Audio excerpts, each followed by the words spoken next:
Saviez-vous que notre espèce est apparue il y a 300 000 ans et nos premiers systèmes d'écriture il y a environ 5000 ans, ce qui veut dire que l'histoire ne couvre qu'1,6% de notre existence et ce de manière très superficielle. Bref, tout ça pour vous dire qu'aujourd'hui on part à la découverte de vestiges archéologiques extraordinaires avec une immense part de mystère sur leur édification, tant leurs origines et les technologies employées sont incertaines. Et pour ce, on part traverser le plus gros océan du monde, le Pacifique.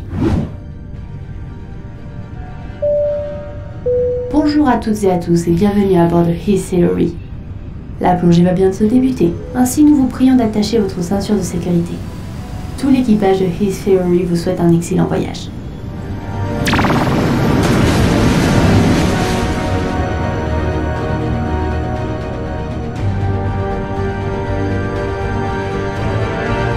On se trouve actuellement dans le sud du Japon et plus spécifiquement dans l'archipel Ryukyu. Ce truc imposant qu'on voit par le hublot, c'est la structure sous-marine de Yonaguni, qui est certainement l'une des énigmes les plus fascinantes. En 1985, Kiichiro Aratake, un organisateur de plongée touristique, part faire du repérage sur l'île de Yonaguni. En partant explorer un haut fond poissonneux à environ 30 mètres de profondeur, Kiichiro découvre cette méga structure composée de graisse. Le vestige est constitué de différentes plateformes coupées par des failles qui forment des grandes marches séparées par des parois en apparence lisses. Cette méga structure mesure 75 mètres de long pour 25 mètres de haut, ce qui est assez important. Notre plongeur pense alors qu'il s'agit d'un vestige mégalithique, ce qui renvoie très grossièrement à l'édification d'imposants monuments sanctuarisés construits avec des pierres. Ensuite, le niveau de la mer aurait monté pour totalement recouvrir cet édifice. Mais on ne sait pas si ça a été fait par des humains. Alors non, ce n'est pas l'œuvre d'une civilisation humanoïde ou extraterrestre ultra avancée qui vivait autrefois sur Terre.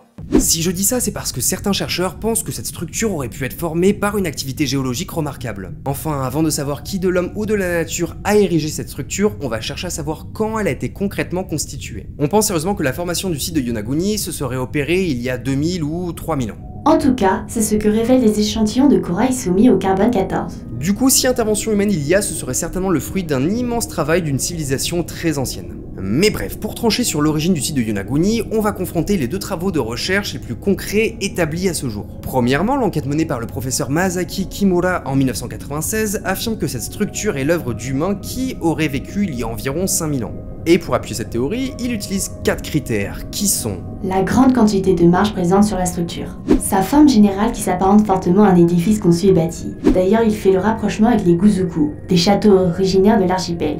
Effectivement, ces mêmes marches qui débouchent sur des surfaces planes est une caractéristique de ces édifices. Ensuite, il pointe l'existence d'une sorte de route ou de chemin, et finalement il note la présence d'un muret de pierre qui longe la structure. Mais le Britannique Robert Schoch n'est pas d'accord avec Kimura. Suite à des travaux de recherche menés en 1997, il affirme que le site de Yonaguni est une structure géologique. Son origine est donc naturelle. Effectivement, si on l'observe bien, elle n'est pas constituée de blocs de pierre rassemblés.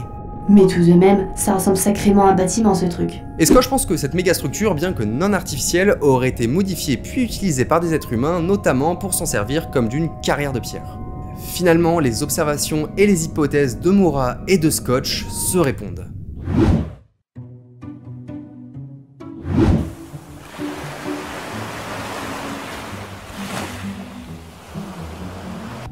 Situées dans les États fédérés de Micronésie et plus spécifiquement sur l'île de Pohnpei, les ruines de Non Madol ont alimenté un fort imaginaire concernant les anciennes populations du Pacifique. Lovecraft s'en est d'ailleurs très fortement inspiré pour constituer son univers littéraire, mystique et terrifiant. Ce site a la particularité d'être composé d'une centaine d'îlots superficiels formant ce qui s'apparenterait à une ancienne cité prospère. Les fouilles archéologiques s'accordent pour affirmer que cette ville n'abritait pas plus de 1000 habitants et était principalement le lieu de résidence de nobles et de religieux. Peut-être était-ce une stratégie des élites pour tenir leurs rivaux politiques à l'écart.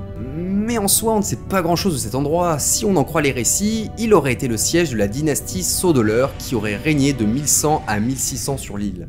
La légende voudrait que deux jumeaux sorciers, Olisifa et Olozofa, soient arrivés sur leur pirogue pour réunifier les 25 000 habitants. Et grâce à des dragons, ils auraient fait léviter des pierres nécessaires à la construction des bâtiments. Et d'ailleurs, parlons-en de ces pierres. Que ce soit les murs de la cité ou les plateformes des îlots artificiels, Non Madol est principalement faite en or basaltique. Or, l'origine et le transport de ces matériaux nous est encore aujourd'hui inconnu. Les potentielles carrières nécessaires à la production de pierres sont assez éloignées, impliquant un portage par radeau, ce qui paraît très compliqué du point de vue de la technique. Et la dimension de ces bâtiments est assez importante. Par exemple, l'îlot mortuaire royal de Nandowas abrite un mausolée avec des murs de 7 mètres et 60 cm de hauteur entourant la cour principale. Bref, les secrets de la construction de la cité de Non Madol semblent avoir été emportés avec les derniers représentants de la dynastie Sodoler qui aurait pris fin dans le XVIIe siècle. On ne connaît pas tellement les origines de sa chute, 13 récits mythologiques différents évoquent une invasion du demi-dieu Iso-Lekel. Mais plus concrètement, le manque de ressources, notamment l'absence d'une source d'eau potable, aurait certainement poussé les habitants à abandonner la cité.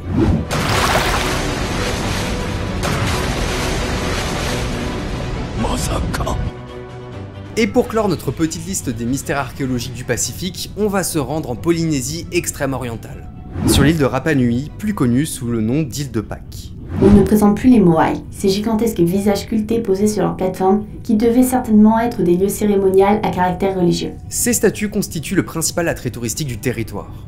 Ils auraient été façonnés par les Matamua, les premiers habitants de Rapa Nui, qui ont probablement immigré des îles Marquises et Tuamotu durant le XIIIe siècle. Pendant longtemps, le transport de ces ouvrages fut une grosse énigme pour les archéologues. Effectivement, ça paraissait presque impossible sur le plan technique d'acheminer de tels blocs de pierre pour façonner ces structures. Ces gros bébés sont au nombre de 887. Ils mesurent entre 2,5 et 9 mètres, avec une masse moyenne de 13,78 tonnes, ce qui est assez lourd.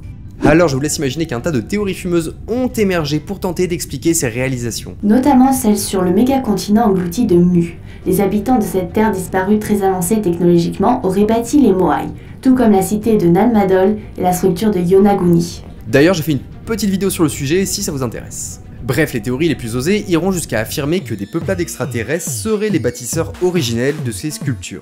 Mais le mystère n'est plus... Effectivement, on sait désormais que les blocs sont extraits d'une carrière au niveau du volcan Rano-Raraku. On y a d'ailleurs retrouvé bon nombre de moai inachevés. La majorité des archéologues s'accordent pour dire que les statues auraient été partiellement taillées dans la roche. Ensuite on décollait le dos, avant de positionner la statue horizontalement sur des traîneaux tractés sur des rondins de bois. Johan van Tilburg, grâce à une méthode d'archéologie expérimentale, est parvenu à déplacer un moai de 12 tonnes sur 14,5 km, avec 50-70 personnes qui travaillaient à raison de 5 heures par jour. On dresserait alors la sculpture grâce à un système de cales en pierre et de poulies.